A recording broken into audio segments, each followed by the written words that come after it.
Good morning praise കാരന്റെ പേര് മഞ്ജു. ദൈവത്തിന്റെ നാമത്തിന് മഹത്വം ഉണ്ടാകട്ടെ. നമ്മൾ ദൈവത്തോട് വിശ്വസ്തത കാണിക്കുകയാണെങ്കിൽ നമ്മൾ വിശ്വാസത്തോടു കൂടി തന്നെ നമ്മൾക്ക് അസൈൻ ചെയ്തിരിക്കുന്ന വർക്കെല്ലാം ചെയ്തുകൊണ്ട് പ്രോപ്പറായിട്ട് തന്നെ ദൈവത്തിന്റെ വഴി കൂടെ നടക്കുവാണെങ്കിൽ ആ ഒരു വിശ്വസ്തത നമ്മൾ കാണിക്കുന്ന അതിന്റെ 10 മടങ്ങ് അല്ല ദൈവം നമ്മളോടും നമ്മുടെ കുടുംബത്തോടും കാണിക്കും. നമ്മൾ വിശ്വസ്തത ഇല്ലാത്തവരാണെങ്കിൽ ദൈവം ബാധ്യസ്ഥനല്ല നമ്മുടെ കുടുംബത്തോട് വിശ്വസ്തത കാണിക്കണം എന്നുള്ളത്.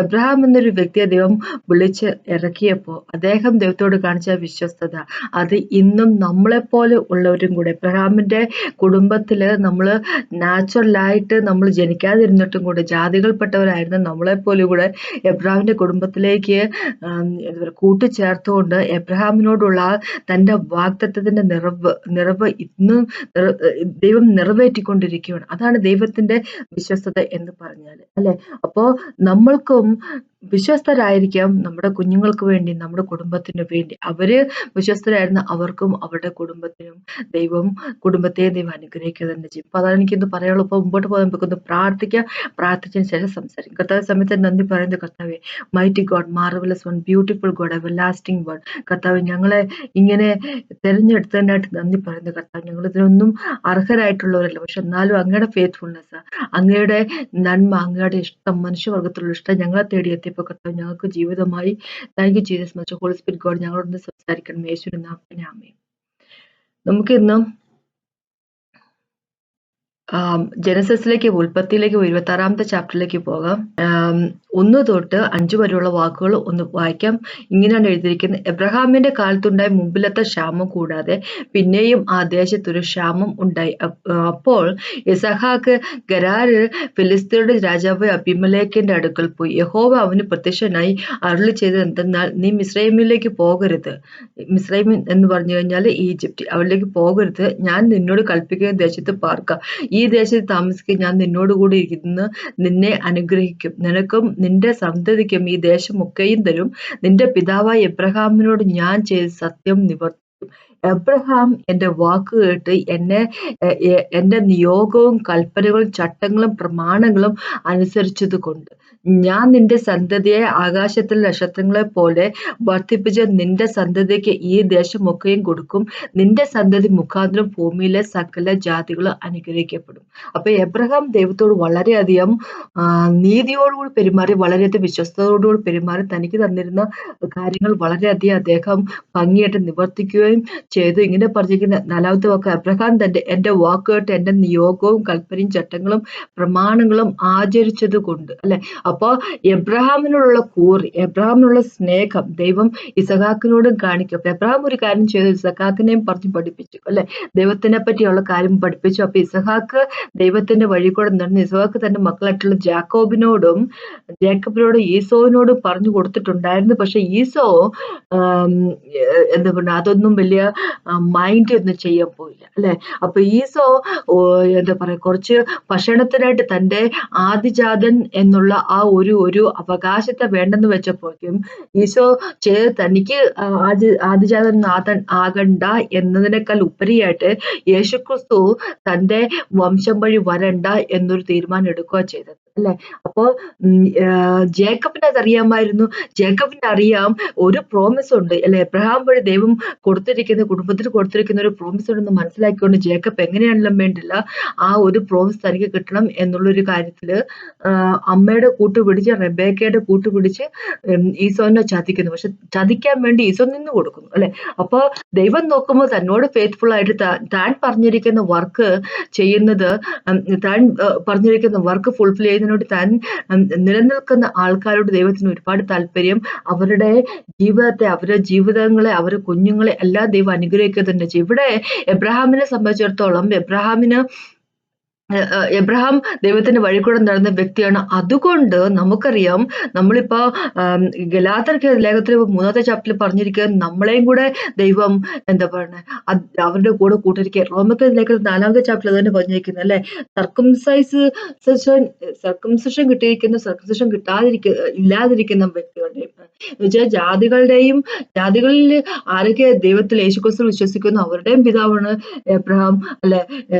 ജൂതന്മാരുടെ ഇടയിൽ നിന്ന് എബ്രഹാമിന്റെ ഫിസിക്കൽ ഫാമിലിയിൽ നിന്ന് ആരൊക്കെ ദൈവത്തിൽ വിശ്വസിക്കുന്നുണ്ടോ, ആരൊക്കെ ദൈവത്തിന് വഴിക്കൂടെ നടക്കുന്നു അവരുടെയും പിതാവാണ് എബ്രഹാം. എന്ന് വെച്ചാൽ പിതാവ് എബ്രഹാമിനെ എന്താ പറയാ ബഹുരാജ്യങ്ങളുടെ പിതാവാക്കി വെച്ചിരിക്കുക, അല്ലെ? അപ്പൊ ആ ഒരു തന്നോടുള്ള ഒരു സ്നേഹം, അല്ലെ? ദൈവത്തോട് എബ്രഹാം കാണിച്ച സ്നേഹ വിശ്വസ ദൈവം എബ്രഹാമിനോട് കാണിക്കുക, അല്ലെ? ഇന്നും കാണിച്ചുകൊണ്ടിരിക്കുക. നമുക്കറിയാം ഇസ്രായേൽ എന്നുള്ള അത്രയും ചെറിയ കൺട്രി ഇത്രയും ആൾക്കാരെ നശിപ്പിക്കാൻ വേണ്ടി ശ്രമിച്ചു ഒരു ജനത, ഒരു വംശം തന്നെ, ഇസ്ലാം എന്നൊരു വംശം തന്നെ ഇസ്രായേൽ നശിപ്പിക്കാൻ വേണ്ടി ഇറങ്ങി പുറപ്പെട്ടിട്ടുണ്ട്. അവർ ചെറിയ കുഞ്ഞുങ്ങളോട് തന്നെ പറഞ്ഞു പഠിപ്പിക്കുന്ന കാര്യം ജൂതന്മാരെ വെറുക്കണമെന്ന് ചെറിയ കുഞ്ഞുങ്ങളെ പോലും പറഞ്ഞു പഠിപ്പിക്കുന്ന ഒരു അവസ്ഥയാണ്, അല്ലെ? എന്നിട്ടും കൂടെ ഇസ്രായേൽ എന്നുള്ള രാജ്യത്തെ നശിപ്പിക്കാൻ വേണ്ടി ആർക്കും സാധിക്കത്തില്ല. കാര്യം എന്താ വെച്ചാൽ അവിടെ ഒരു വിശ്വസ്തതയുണ്ട്, ദൈവത്തിന്റെ വിശ്വസ്തത കിടപ്പുണ്ട്, അല്ലെ? ആ ഒരു വിശ്വസ്തതയുടെ പുറത്താണ് ദൈവം എപ്പോഴും എന്താ പറയുക ഓപ്പറേറ്റ് ചെയ്തുകൊണ്ടിരിക്കുന്നത്, അല്ലെ? ആസാഫ് എന്നൊരു വ്യക്തി, അദ്ദേഹം വർഷിപ്പ് ലീഡർ ഡേവിഡ് അപ്പോയിന്റ് ചെയ്തിരുന്ന വ്യക്തി, അദ്ദേഹത്തിന് ദൈവത്തോടുള്ള ഒരു വിശ്വസ്തത കാരണം അദ്ദേഹത്തിന്റെ കുടുംബത്തെ നമുക്കറിയാം എക്സൈൽ കഴിഞ്ഞു വരുമ്പോ ബാബിലോണിൽ നിന്ന് ദൈവം കൊണ്ടുവരുന്ന സമയത്തും കൂടെ ആസാഫിന്റെ കുടുംബം ഉണ്ടായിരുന്നു എന്ന് അല്ലെ? ആസാഫിന്റെ കുടുംബം അവരുടെ ഒപ്പം വന്നിട്ട് ഉണ്ടായിരുന്നു. അദ്ദേഹം ദൈവത്തോട് കാണിച്ച ഒരു അദ്ദേഹം കാണിച്ച കൂറ് കാണും അദ്ദേഹത്തിന്റെ കുഞ്ഞുങ്ങളെ അദ്ദേഹം അതേ വഴി കൂടെ തന്നെ നടത്തി, അല്ലെ? അപ്പോ ദൈവം അവരുടെ കൂടെ നിന്നു, അല്ലെ? റാക്കാബൈറ്റ് എന്നൊരു ആൾക്കാരെ പറ്റിയല്ല യെരമ്യാവിലേക്ക് പോകുമ്പോ 35ാമത്തെ ചാപ്റ്ററിൽ, അല്ലെ? നമുക്ക് കാണാൻ പറ്റും റാക്കാബൈറ്റുകളെ പറ്റി പറഞ്ഞിട്ടുണ്ട്, അല്ലെ?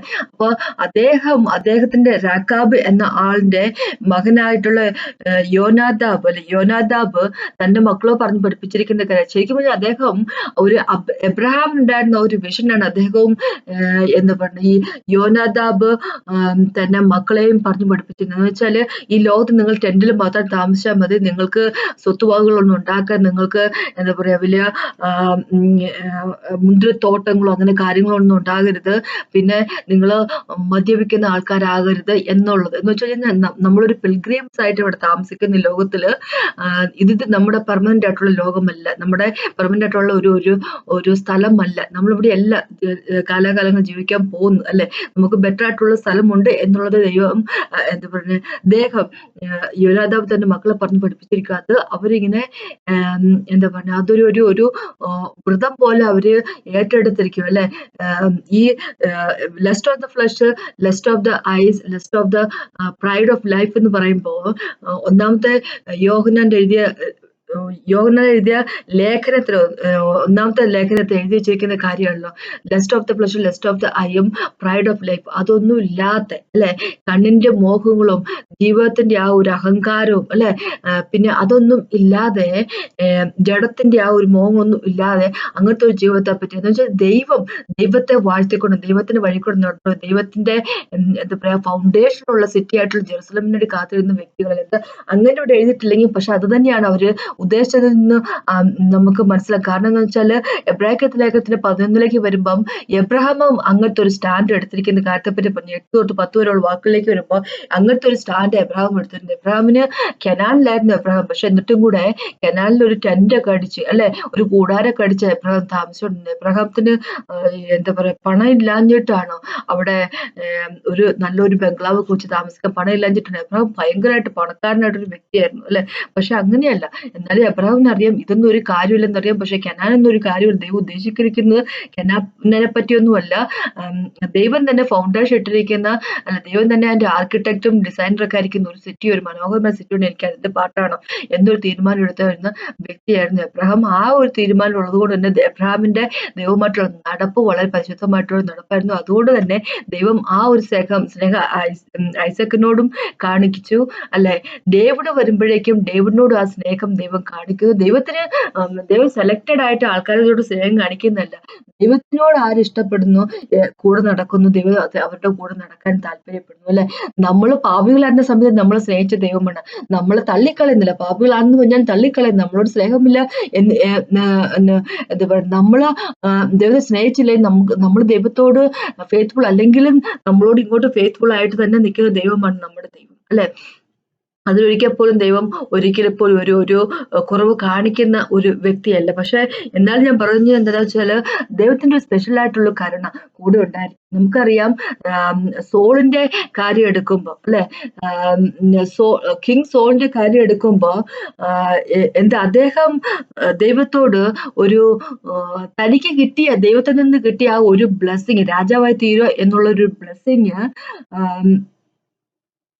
ശൗൽ അല്ലെ, കിങ് ശൗല് രാജാവ് അല്ലെ, ആ രാജാവ് തനിക്ക് ദൈവമാക്കി തന്നിരുന്ന ആ ഒരു വലിയൊരു ഗിഫ്റ്റ്, വലിയൊരു അനുഗ്രഹം, രാജാവായിരിക്കുക, ഇസ്രായേലിന്റെ ആദ്യത്തെ രാജാവായിരിക്കുക എന്നുള്ള ഒരു അനുഗ്രഹത്തെ അദ്ദേഹം നേരെ ചൊവ്വെ ഉപയോഗപ്പെടുത്താതെ, നേരെ ചൊവ്വെ അതിനോട് ഫെയ്ത്ത്ഫുൾ ആകാതെ, അതിനോട് എന്താ പറയാ, ഒരു വിശ്വസ്തത കാണിക്കാതെ ദൈവം പറഞ്ഞിരിക്കുന്നതിന് എതിരായിട്ടെല്ലാം ചെയ്ത് കൂട്ടി, അല്ലെ? പക്ഷെ അപ്പൊ നമുക്കറിയാം, ദൈവം ഇങ്ങനെയാ പറഞ്ഞിരുന്നത്, സാമുവേൽ വഴി പറഞ്ഞിരിക്കുന്ന കാര്യം ഏതാ? ഫിലിസ്റ്ററിനോട് ഫിലിസ്റ്റർ ഇസ്രായേലിനെതിരായിട്ട് വന്നപ്പോഴും അതൊക്കെ വരുമെന്നുള്ള കാര്യം ദൈവത്തിന് അറിയാമല്ലോ. പക്ഷെ അപ്പൊ സോളിനോട് ദൈവം പറഞ്ഞിരുന്ന കാര്യം വെച്ചാൽ, സാമുവേലോട് പറഞ്ഞിരുന്ന കാര്യം എന്ന് വെച്ചാൽ 7 ദിവസം സാമുവേലിനോട് കാത്തിരിക്കുക, പിന്നെ അത് തന്നെയല്ല, സാമുവേൽ വരുന്നോടും വരെ കാത്തിരിക്കുക, അല്ലെ? പക്ഷെ അതൊന്നും വരാൻ വേണ്ടി, സാമുവേലിന് വരാൻ വേണ്ടി സോളിന് അല്ലെ ശൗലിന് അതിന് വലിയ വെയിറ്റ് ചെയ്യാനുള്ള ഒരു മനസ്സില്ലാത്തതുകൊണ്ട് അദ്ദേഹം തന്നെ ഒരു സാക്രിഫൈസ് ഒക്കെ നടത്തുക. പക്ഷെ അപ്പൊ ദൈവം പറഞ്ഞൊരു കാര്യം എന്താ വെച്ചാല്, നീ ഇപ്പോ ഒബീഡിയന്റ് ആയതുകൊണ്ട്, നീ അനുസരണക്കേട് കാണിച്ചുകൊണ്ട് നിന്റെ രാജ്യം നഷ്ടപ്പെട്ടു പോകും. പക്ഷെ അങ്ങനെ അല്ലായിരുന്നെങ്കിൽ അദ്ദേഹം എന്താ പറയുക, ഒരു അനുസരണക്കേട് കാണിച്ചില്ലെങ്കിൽ അദ്ദേഹത്തിന്റെ രാജ്യം എന്നേക്കും ഉണ്ടാകുമായിരുന്നു, അല്ലെ?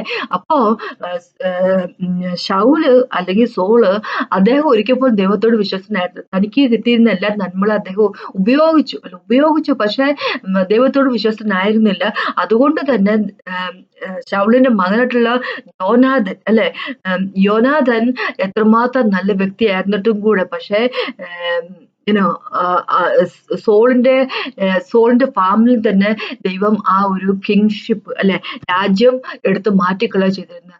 ജോനാഥനെ സംബന്ധിച്ച് നമുക്ക്, അദ്ദേഹം വളരെ നല്ല വ്യക്തിയായിരുന്നു, ദൈവത്തോട് വിശ്വസ്തനായിരുന്നു. പക്ഷെ എന്താ പറയുക, ആ ഒരു ദൈവത്തോട് കാണിച്ച ആ വിശ്വസ്തത, പക്ഷെ ദൈവം യോനാഥന്റെ മകൻ വഴി അത് വീട്ടി, അല്ലെ? യോനാഥന്റെ മകനോട് കരുണ ദൈവം കാണിച്ചു ഡേവിഡ് വഴി, അത് ഒരു കാര്യം. പക്ഷെ യോനാഥൻ എത്രമാത്രം നല്ലവനായിരുന്നിട്ട് പോലും സോള് തന്നോട് ദൈവം കാണിച്ച വിശ്വസ്തത തിരിച്ചു കാണിക്കാതിരുന്നപ്പോ അദ്ദേഹത്തിന്റെ കുടുംബത്തെ തന്നെ നശിപ്പിച്ചു കളയുന്ന ഒരു കാര്യം നമ്മൾ കാണുന്നു. അദ്ദേഹത്തിന്റെ രാജ്യത്വം എല്ലാം നഷ്ടപ്പെടുന്നു. അദ്ദേഹത്തെ കുടുംബത്തോട് ഒരു വിധത്തിലുള്ള സ്നേഹമൊന്നും കാണിക്കുന്നത്. പക്ഷെ അങ്ങനെ ഡേവിഡിന്റെ കാര്യത്തിൽ അങ്ങനെയല്ല. ഡേവിഡിനോട് ദൈവം ഇങ്ങനെ പറഞ്ഞിരിക്കുന്നത്, 2 ശമൂവേലിന്റെ 7 ചാപ്റ്ററിലേക്ക് വരെ 15 വാക്കിങ്ങനെ പറഞ്ഞിരിക്കുന്നത്, എങ്കിലും നിന്റെ മുന്നിൽ നിന്ന് ഞാൻ തള്ളിക്കളഞ്ഞ ശൗലിങ്കൽ നിന്നും ഞാൻ എന്റെ ദയയെ നീക്കിയത് പോലെ അത് അവനെങ്കിൽ നിന്നും നീക്കി പോകില്ല. എന്ന് വെച്ച് കഴിഞ്ഞാല് 12 വാക്ക് തൊട്ട് താഴേക്ക് വരെയുള്ള 17 വരെയുള്ള വാക്കുകൾ വായിക്കുകയാണ്. 2 ശമൂവേലിന്റെ 7 ചാപ്റ്ററിന്റെ 12 തൊട്ട് 17 വരെ വായിക്കുകയാണെങ്കിൽ, ഡേവിഡിനോട് ദൈവം ഒരു കവനന്റ് വെക്കുന്ന കാര്യം പറഞ്ഞിരിക്കുന്നത്, നിന്റെ സന്തതികൾ, അല്ലെ, നിന്റെ സന്തതി ഒരാൾ ഉണ്ടാവും, എന്താ പറഞ്ഞ ഡേവിഡിന്റെ ഒക്കെ സിംഹാസനത്തിൽ ഒരു ആൾ ഉണ്ടാവും എപ്പോഴെന്ന് പറഞ്ഞിരിക്കുന്നതിന് ശേഷം പറയുക, ഇങ്ങനെ പറയും, നിന്റെ ഉദരത്തിൽ നിന്ന് പുറപ്പെടാനിരിക്കുന്ന സന്തതി നിന്റെ ആയുഷ്കാലം തികഞ്ഞിട്ടും നിന്റെ പിതാക്കന്മാരുടെ കൂടെ നീ നിദ്ര കൊള്ളുമ്പോൾ ഞാൻ സന്തതിയെ, നിന്റെ ആയുഷ്കാലം തികഞ്ഞിട്ടും നീ പിതാക്കന്മാരുടെ കൂടെ നീ നിദ്ര കൊള്ളുമ്പോൾ ഞാൻ നിനക്ക് പിന്തുടർച്ചയായി സ്ഥിരപ്പെടുത്തുകയും അവന്റെ രാജ്യത്വം ഉറപ്പിക്കുകയും ചെയ്തു. അവൻ എന്റെ നാമത്തിന് ഒരു ആലയം പണിയും, ഞാൻ അവന്റെ രാജ്യത്വത്തിന്റെ സിംഹാസനം എന്നേക്ക് സ്ഥിരമാക്കും. ഞാൻ അവന് പിതാവാകും, അവൻ എനിക്ക് പുത്രനുമായിരിക്കും. അവൻ കുറ്റം ചെയ്താൽ ഞാൻ അവനെ മനുഷ്യരുടെ വടികൊണ്ട് മനുഷ്യപുത്രന്മാരുടെ അടികൊണ്ടും ശിക്ഷിക്കും. എങ്കിൽ നിന്റെ മുന്നിൽ നിന്ന് ഞാൻ തള്ളിക്കളഞ്ഞ ശൗലിങ്കൽ നിന്ന് ഞാൻ എന്റെ ദയ നീക്കിയത് പോലെ അത് അവങ്കൽ നിന്ന് നീക്കി പോവുകയില്ല. നിന്റെ ഗൃഹവും നിന്റെ രാജ്യത്വവും എന്റെ മുമ്പായി എന്നേക്കും സ്ഥിരമായിരിക്കും. നിന്റെ സിംഹാസനം എന്നേക്കും ഉറപ്പിച്ചിരിക്കും. അല്ലെ? അപ്പൊ ദൈവം ഇങ്ങനെ പറയുക, നിന്റെ രാജ്യത്വവും നിന്റെ സിംഹാസനവും എന്നേക്കും സ്ഥിരമായിട്ടുള്ളതായിരിക്കും. കാര്യം എന്താ? അവിടെ ഒരു കാര്യം മാത്രം ദൈവം നോക്കുന്നത് എന്ന് വെച്ചാല് ഡേവിഡിന്റെ ഫെയ്ത്ത്ഫുൾനെസ്. ഡേവിഡ് ദൈവത്തോട് ഫെയ്ത്ത്ഫുൾ ആണ്, ദൈവത്തോട് എന്താ പറയാ വിശ്വസ്തത കാണിച്ച ഒരു വ്യക്തിയാണ്. അല്ലെ? സോളമനെ സംബന്ധിച്ചിടത്തോളം സോളമൻ ആ വിശ്വസ്തത കാണിച്ചില്ല, ദൈവത്തോട് കാണിച്ചില്ല. സോളമന്റെ മകൻ വന്നപ്പോഴേക്കും രാജ്യം രണ്ടായിട്ട് പകുത്തു. അല്ലെ? ദൈവം പകുത്തു കളഞ്ഞു. എന്നിട്ടും ഡേവിഡിനോട് ദൈവം കാണിച്ച വിശ്വസ്തത, ശരിക്കും പറഞ്ഞാൽ ഡേവിഡിനോട് തന്നെയല്ല, എബ്രഹാമിനോട് കാണിച്ച വിശ്വസ്തത. അല്ലെ? എബ്രഹാം ദൈവത്തോട് കാണിച്ച വിശ്വസ്തത കൊണ്ട്, ഡേവിഡ് ദൈവത്തോട് കാണിച്ച വിശ്വസ്തത കൊണ്ട്, അത് ആ ഒരു പരമ്പര ഒരിക്കൽ പോലും എബ്രഹാമിന്റെ ഫാമിൽ നിന്ന് ഡേവിഡ് വഴി ദൈവം കൊണ്ടുവന്ന ആ ഒരു രാജ്യത്വം അത് ഇന്നും ഉള്ളത് തന്നെയല്ല. യേശുക്രിസ്തുവാണ് സിംഹാസനത്തിൽ ഇരിക്കുന്നത്. അപ്പൊ ഒന്ന് വിചാരിച്ചേക്ക്, സോള് അല്ലെങ്കിൽ ഷവ്വേൽ എന്നുള്ള ഷൗൽ എന്ന രാജാവ് ദൈവത്തോട് വിശ്വസ്ത കാണിക്കാതെ അദ്ദേഹത്തിന്റെ കുടുംബം കംപ്ലീറ്റ്ലി നശിച്ചു പോകുക തന്നെ ചെയ്തത്. നമ്മളിപ്പോ ഇനി അറിയാം, നമുക്ക് ഇസ്രായേലിലെ രണ്ടായിട്ട് ദൈവം പകുക്കുന്നു. ഒന്നാമത്തെ ജൂഡയായിട്ടും 2 ട്രൈബ് കൂടി ജൂഡയായിട്ടും പിന്നെ 10 ട്രൈബ് കൂടി ഇസ്രായേലാക്കി ദൈവം പകുത്തു കഴിഞ്ഞപ്പോഴേക്കും ഇസ്രായേലിന്റെ ഭാഗത്ത് വന്നിരിക്കുന്ന സകല രാജാക്കന്മാരും മോശമായിരുന്നു, അവരുടെ മക്കളും മോശമായിരുന്നു, ഒന്നിനും കൊള്ളാത്തവരായിരുന്നു. അതുകൊണ്ട് തന്നെ ആ ഒരു അവരുടെ രാജ്യത്വങ്ങളൊന്നും നിലനിൽക്കാതിരുന്ന ഒരു കാര്യം നമുക്ക് കാണാൻ പറ്റും. അല്ലെ? ജേഹു എന്ന് കൊള്ളവർക്ക് അദ്ദേഹം തന്റെ ഇഷ്ടത്തിന് പ്രകാരം പെരുമാറിയപ്പോ അദ്ദേഹത്തിന് 4 തലമുറ വരെ ദൈവം കൊടുത്തുള്ളൂ. അത് കഴിഞ്ഞ് പിന്നെ ബാക്കി കൊണ്ട് വരുന്നില്ല. പക്ഷെ ഡേവിഡിനെ സംബന്ധിച്ചിടത്തോളം അങ്ങനെയല്ല. അല്ലെ? ജൂഡ ഡേവിഡിന്റെ വംശത്തിൽ വരുന്നത് കാലാകാലങ്ങളോട് നിന്നു. അല്ലെ?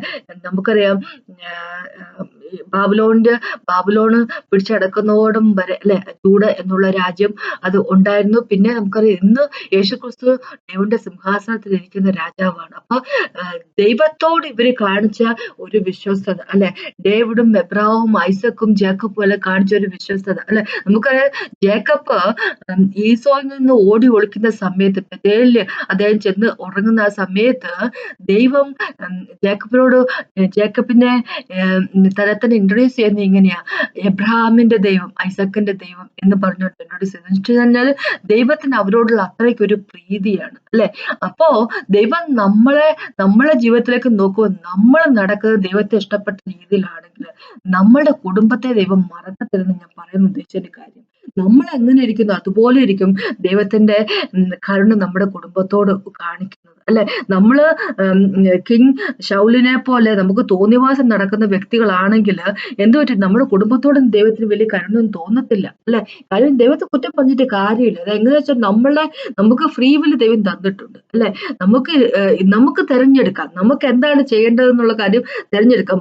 പാപങ്ങളൊക്കെ വന്നു പോകും. ഡേവിഡ് എപ്പോഴും എല്ലാം കൃത്യമായിട്ട് ചെയ്തു പോയിക്കൊണ്ടിരുന്ന വ്യക്തിയാന്ന് നമുക്ക് പറയാൻ പറ്റും. എപ്പോഴും എല്ലാം കൃത്യമായിട്ട് ചെയ്തുകൊണ്ട് ഇരുന്ന വ്യക്തിയാന്ന് പറയാൻ പറ്റൂ? ഇല്ല, പാപങ്ങൾ വന്നു പോയിട്ടുണ്ട്. അല്ലെ? പക്ഷെ അവിടെയൊക്കെ നമ്മൾ ദൈവത്തോട് മാപ്പ് അപേക്ഷിച്ച് നമ്മൾ ദൈവത്തിലേക്ക് തിരിച്ചു വരുമ്പോൾ, പിന്നെ നമ്മൾ ഫെയ്ത്ത്ഫുൾ ആയിട്ട് മുമ്പോട്ട് പോകുമ്പോൾ ദൈവത്തിന്റെ കരുണയൊന്നും നമ്മുടെ കൂടെ ഉണ്ടായിരിക്കും. പക്ഷെ സ്ഥിരമായിട്ട് പാപത്തിലായി നിൽക്കും ദൈവം തന്നിരിക്കുന്ന ഒരു കാര്യവും അതിനൊരു ഫെയ്ത്ത്ഫുൾ അല്ലാതെ തോന്നിയ രീതിയിലൊക്കെ ജീവിക്കുകയും ചെയ്യുകയാണെങ്കിൽ ദൈവത്തിന്റെ ഫെയ്ത്ത്ഫുൾനെസ് നമ്മുടെ ഒപ്പം ഉണ്ടായിരിക്കത്തില്ല. നമ്മുടെ കുടുംബം തന്നെ ദൈവത്തിന്റെ കരുണയിലാകത്തില്ല. അത് എന്താ പറയുക, ഡേവിഡിനോട് ദൈവം പറഞ്ഞിരിക്കുന്നത്. അല്ലെ? നിന്റെ മുമ്പിൽ വെച്ച് തന്നെയാണ് കിങ് സോളിന്റെ സോളിനോടുള്ള ദയ ഞാൻ ഇല്ലാതാക്കി.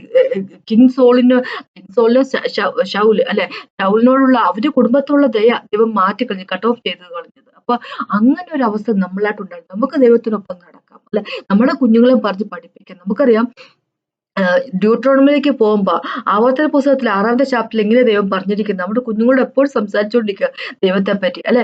അവരെ ട്രെയിൻ ചെയ്യണം. പ്രോവേർബ്സിൽ ഇങ്ങനെ പറഞ്ഞിരിക്കുന്ന സദൃശവാക്യങ്ങൾ ഇങ്ങനെ പറഞ്ഞിരിക്കുന്നത്, ഒരു കുഞ്ഞ് എതിലെ പോകണമോ അതുപോലെ അതുങ്ങളെ ട്രെയിൻ ചെയ്തെടുക്കണം. നമ്മുടെ കുഞ്ഞുങ്ങളോട് പറയാം, നമ്മുടെ കുടുംബത്തോട് പറയാം, നമ്മുടെ ചാർച്ചക്കാരോട് പറയാം, നമ്മുടെ കുടുംബത്തിലുള്ള സകലരോട് നമുക്ക് ദൈവത്തെ പറ്റി പറയാം. അതനുസരിച്ച് നമുക്ക് ജീവിക്കുകയും ചെയ്യും, ദൈവത്തിന് വേണ്ടി നമുക്ക് ജീവിക്കുകയും ചെയ്യും. അപ്പൊ ദൈവത്തിന്റെ ഫെയ്ത്ത്ഫുൾനെസ് നമ്മുടെ കൂടെ ഉണ്ടായിരിക്കും. അല്ലെ? നമുക്ക് തോന്നിയ ഒരു ജീവിതം ജീവിക്കാതിരിക്കും. അതിനെപ്പറ്റി ഞാൻ പറയുന്നത്. എനിക്ക് ഇങ്ങനെ തോന്നുന്നു, ഞാൻ ഇങ്ങനെയായിരിക്കും, അങ്ങനെ ഒരു ജീവൻ ജീവിക്കാതിരിക്കും നമുക്ക്. അല്ലെ? നമുക്ക് ദൈവത്തിൽ ഉറച്ച്, ദൈവത്തിന്റെ സ്നേഹത്തിൽ ഉറച്ച്, ദൈവത്തോടുള്ള വിശ്വസ്തത നമുക്ക് ജീവിക്കുന്ന വ്യക്തികളായിരിക്കും. നമ്മുടെ കുടുംബം എങ്ങനെയായി തീരണമെന്നുള്ള കാര്യം നമ്മൾ തന്നെ തീരുമാനിക്കേണ്ടതാണ്. അല്ലെ? നമ്മൾ തന്നെ തീരുമാനിക്കേണ്ടതാണ്. ജോനാഥൻ എത്രമാത്രം നല്ലവനായിരുന്നിട്ട് പോലും ദൈവം ശൗലിന്റെ കുടുംബത്തെ ദൈവം കംപ്ലീറ്റ് ആയിട്ട് കട്ട് ഓഫ് ചെയ്ത് കളയുകയോ ചെയ്തു. ജോനാഥനും മരിച്ചു, ശൗലിന്റെ ബാക്കിയുള്ള മക്കളും മരിച്ചു. അല്ലെ? അങ്ങനെ ഒരു അവസ്ഥയിലേക്ക് പോവുകയോ ചെയ്തിരിക്കുന്നു. പക്ഷെ ഡേവിഡിന്റെ സിംഹാസനത്തിൽ ഇന്നും ആളുണ്ട്. അല്ലെ? ആ ഡേവിഡിന്റെ ഒരു ദൈവത്തോടുള്ള വിശ്വസ്തത. അപ്പൊ അങ്ങനെ തന്നെ ആയിരിക്കട്ടെ നമ്മുടെ കുടുംബം ദൈവത്തിന്റെ വിശ്വസ്തതയ്ക്ക് പാത്രങ്ങളായി തീരട്ടെ, ദൈവത്തിന്റെ കരുണയ്ക്ക് പാത്രങ്ങളായി തീരട്ടെ. നമ്മൾ നല്ലതാണെങ്കിൽ അത് അങ്ങനെ തന്നെ ഇരിക്കും. അല്ലെ? അതാണ് എനിക്കിത് പറയാനുള്ളത്. നമുക്ക് നന്നായിട്ടിരിക്കാം, നമുക്ക് ദൈവത്തിന്റെ വഴി കൂടെ നമുക്ക് നടക്കാം, ദൈവത്തോട് നമുക്ക് വിശ്വസ്തതയുള്ള വ്യക്തികളായിരിക്കാം. അതിനെപ്പറ്റിയാണ് ഞാൻ പറയാനുള്ളത്. അപ്പൊ നമുക്കൊന്ന് പ്രാർത്ഥിക്കാൻ നിർത്താം. കർത്താവേ, ഈ സമയത്ത് നന്ദി പറയുന്ന കർത്താവ്, താങ്ക് യു ജീസസ് മാസ്റ്റർ. അങ്ങനെ പോലെ ഒരു ദൈവമില്ല കർത്താവിനോട് പാതകൾ. കരുണയുടെ ദൈവമാണ് കർത്താവേ, കവനന്റ് കീപ്പ് ചെയ്യുന്ന ദൈവ കർത്താവേ അങ്ങ്.